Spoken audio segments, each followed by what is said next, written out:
Hello dear students, welcome to our channel इंसानी strong biology. Hope आप सभी अच्छे होंगे और अभी तक हमारे चैनल को सब्सक्राइब भी कर लिया होगा, और अगर नहीं करा है तो जल्दी से जाके सब्सक्राइब कर लें। अब रोज हमारे कहने पे ही सब्सक्राइब करेंगे क्या?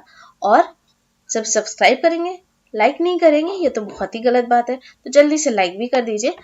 आज का हमारा मॉर्निंग डोज का सेशन है मॉडर्न थ्योरी ऑफ लाइफ पे, जो कि ऑब्वियसली हमें पता है, हमने कल ही पढ़ा था मॉर्निंग डोज के सेशन में कि ये थ्योरी ओपेरन और हाल्डेन ने दी थी।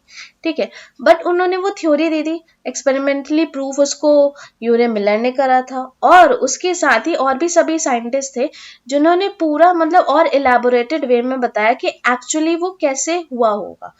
तो उस सबसे पहले इसमें आते हैं लीडरबर्ग, ये एक साइंटिस्ट थे। इन्होंने कहा कि जो अर्थ पे लाइफ ओरिजिनेट हुआ होगा वो टोटल 3 स्टेप्स में या 3 फेजेस में हुआ होगा। सबसे पहले है कीमोजेनी, उसके बाद है बायोजेनी, और उसके बाद है कॉग्नोजेनी।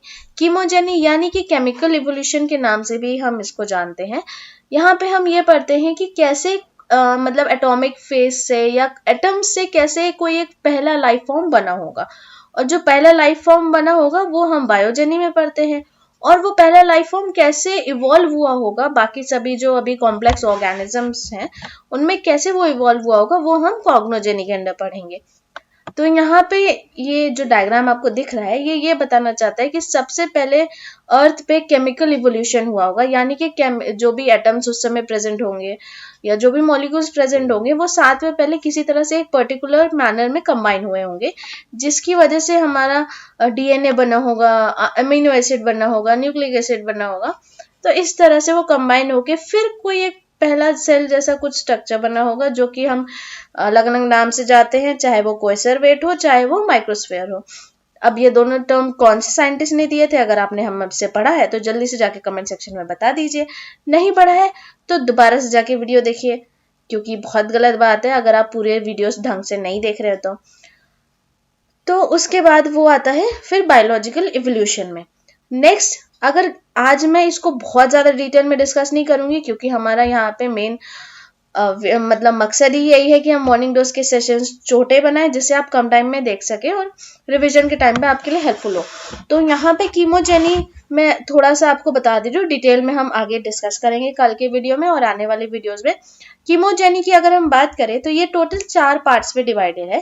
पहला है एटॉमिक फेज, दूसरा है सिंपल इनऑर्गेनिक फेज, तीसरा है सिंपल ऑर्गेनिक फेज, और चौथा है कॉम्प्लेक्स ऑर्गेनिक फेज। ये जो सारे टर्म्स है वो ऑब्वियसली सेल्फ सफिशिएंट है, सेल्फ एक्सप्लेनेटरी है बताने के लिए कि ये क्या कहना चाहते हैं।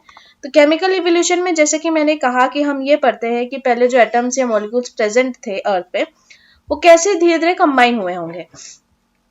पर उनसे पहले, सबसे पहले अगर हम एकदम शुरू की बात करें, जैसे कहते हैं ना नींव की, तो जो नींव होगी वो पहले एटम्स होंगे ना, बाद में फिर वो कंबाइन होके गैसेस बने होंगे, जैसे हाइड्रोजन है, नाइट्रोजन है, कार्बन डाइऑक्साइड है, ये सब तो बाद में बना होगा, बट पहले तो वो एटम फॉर्म में होगा। तो वो चीजें आती हैं एटॉमिक फेज में, या वो चीजें हम पढ़ते हैं एटॉमिक फेज में।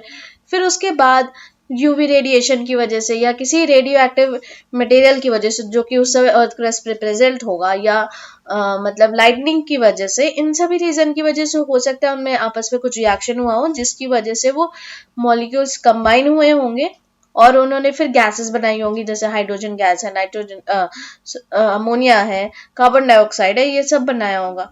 ये आता है आपका सिंपल इनऑर्गेनिक फेज में। ठीक है, अभी तक हमने क्या पढ़ा कि जो इससे पहले के फेजेस थे, एटॉमिक फेज है या सिंपल ऑर्गेनिक फेज है, यहाँ पे अभी तक सिर्फ हम एटम्स की या गैसेस की बात कर रहे थे। अभी तक हम पानी पे नहीं आए थे, यानी कि अभी तक हमने ये नहीं बोला था कि वो जो इंटरैक्शंस है वो वाटर के अंदर हुआ होगा, या अगर हम इवोल्यूशन के टर्म्स में बोले तो हाइड्रोथर्मल वेंट्स के अंदर हुआ होगा। अभी तक हमने ये नहीं बोला है। पर जब हम सिंपल ऑर्गेनिक फेज पे आते हैं या कॉम्प्लेक्स ऑर्गेनिक फेज पे आते हैं तो यहाँ पे हम ये मानते हैं कि इस स्टेज तक ये जो इंटरैक्शन हुआ होगा या जो आपस में मॉलिक्यूल्स कंबाइन हुए होंगे वो पानी के अंदर हुए होंगे, यानी कि आपके हाइड्रोथर्मल वेंट्स के अंदर हुए होंगे, या इसी को प्रीबायोटिक सूप भी बोला गया था। तो ऑर्गेनिक फेज में हमें देखने को मिलता है कि सिंपल ऑर्गेनिक मॉलिक्यूल्स जैसे कि आपके सिंपल शुगर्स है, अमीनो एसिड है, प्यूरिन्स है, पिरामिड्स है, ये सब हम मानते हैं कि उस समय तक बनने लगे होंगे। फिर उसके बाद कॉम्प्लेक्स ऑर्गेनिक फेज में हम ये कहते हैं कि ये जो आपके प्यूरिन है, पिरिमिडीन्स है, ये बने हैं, ये बाद में आके आपके कॉम्प्लेक्स ऑर्गेनिक फेस बना लिए, कॉम्प्लेक्स ऑर्गेनिक मॉलिक्यूल्स बना लिए, जो कि आपका न्यूक्लिक एसिड है, आरएनए है, डीएनए है, ये सब इन्होंने बना लिया। उसके साथ ही अमीनो एसिड कंबाइन होके उन्होंने प्रोटीन बनाया, और उसके बाद आपका बायोलॉजिकल इवोल्यूशन हुआ था, जो कि हम बायोजेनी में पढ़ेंगे। अगर अभी तक हम अगर आपको वो अच्छा लगा हो तो हमारे चैनल को लाइक शेयर सब्सक्राइब कर दें। मिलते हैं कल के सेशन में और इसको अच्छे से और इलाबोरेटेड वे में पढ़ेंगे। तब तक के लिए बाय बाय।